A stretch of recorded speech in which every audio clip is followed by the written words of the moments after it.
आता आपण बघूयात राज्यातल्या पाणीबद्दलच्या टॉप 9 बातम्या।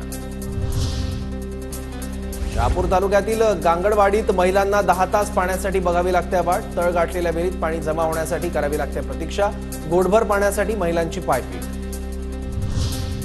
नाशिकच्या बिबलवाडीत रणरणत्या उन्हात पाण्यासाठी पायपीट। तळ गाठलेल्या बारवमधून पाण्यासाठी करावी लागते कसरत। दूषित पाण्यामुळे आरोग्यही धोक्यात।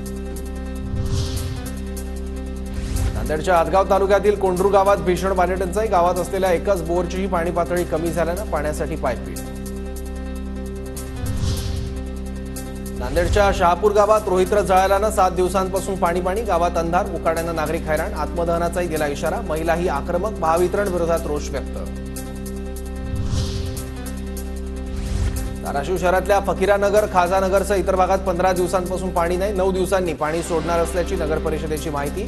उजनी धरणात कमी पाणीसाठा तर बोरही बंद।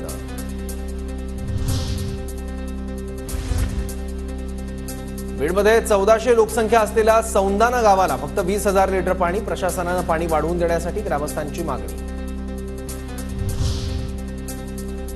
जळगाव शहराचा पाणीपुरवठा 1 दिवस पुढे ढकलला। महापालिकेची माहिती। झाडाच्या फांद्या वीज वाहिन्यांवर कोसळल्याने वाघूर पाणी योजनेसह शहराचा वीज पुरवठा खंडित।